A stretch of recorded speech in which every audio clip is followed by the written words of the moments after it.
Hey everyone, welcome back to the B-Movie Bunker. Today we're looking at 1991's The Rollerblade 7, brought to us by Donald G. Jackson. Those who aren't familiar with Jackson's works, he is by many considered to be like the Ed Wood of the video age.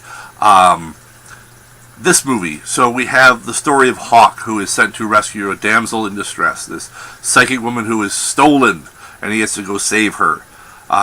Going out into the wheel zone. This is a post-apocalyptic movie, I guess, although apparently they still have cell phones, because they're the big, like, 90s cell phones. Yeah, this one was interesting, to say the least. It is, for the number of names that you will recognize, and there's some who have gone on and had, pretty impressive acting careers, the acting is atrocious. The one exception being William Smith. His acting is actually pretty good in this. It's just what he's given to work with is odd. It doesn't make a lot of sense.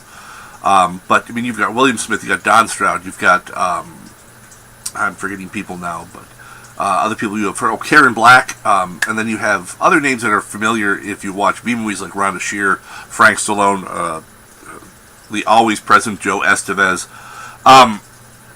But this movie, it goes off the rails really early. So you have an idea of what it's supposed to be about. It's this rescue thing, post-apocalyptic rescue thing.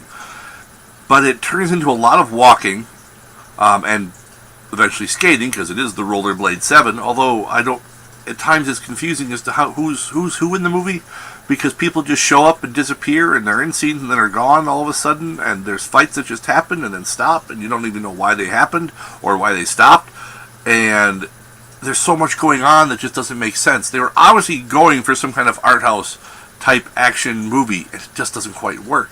Part of the problem being is that the movie clocks in at a rough, I think, an hour and 31 minutes.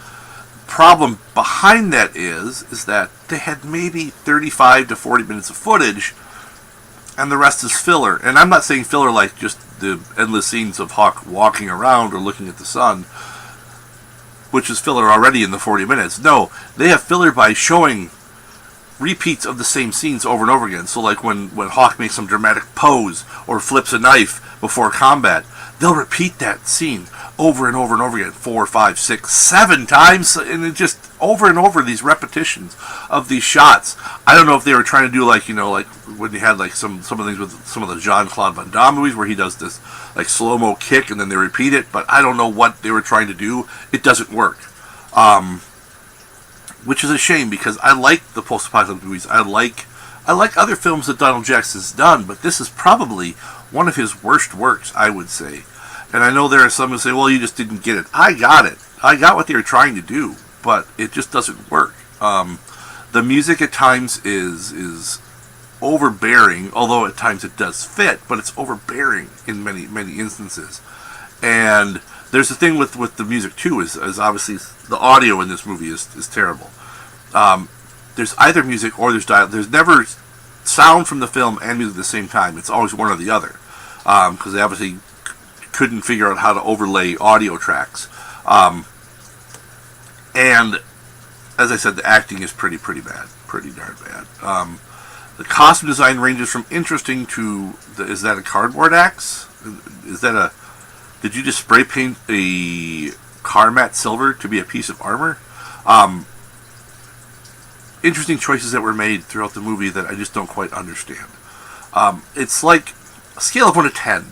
If you grew up in the 80s, the early 90s like me, there were these things, and I know they still exist in some format now, but they were big in the 80s, was the Choose Your Own Adventure books, or Which Way books, or whatever you want to call them. And they were basically a book where you read it, and it'd be like, something would happen, you have to make a decision, it's like, oh, there's a Minotaur. Do I fight the Minotaur? Turn to page 80. Do I run away from the Minotaur? Turn to page 52.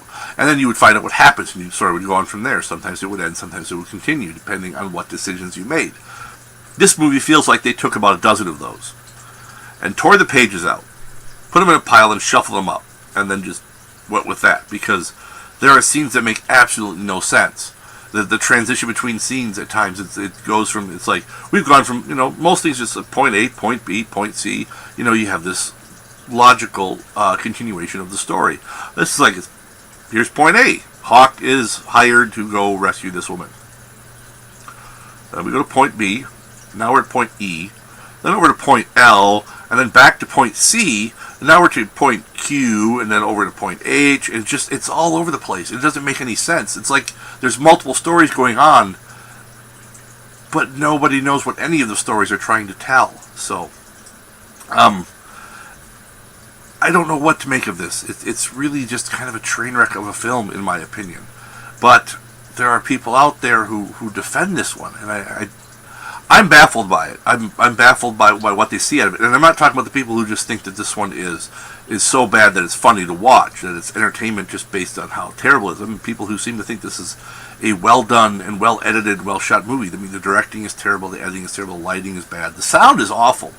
At times you can't even understand what people are saying because the sound is so garbled. And part that is partly the recording, partly might just be the fact that this was shot to video, and how well has the sound held up in the many transfers it's made to other mediums. But I don't want to dwell on this one anymore. It was painful to watch, and a lot of these times I'll watch movies twice. I can't watch this one a second time. I really can't. I just can't. So that's all I got for this one. Until next time, stay safe out there in the wasteland, folks, and go forth and skate the path of righteousness, or whatever the guy does in the movie. So.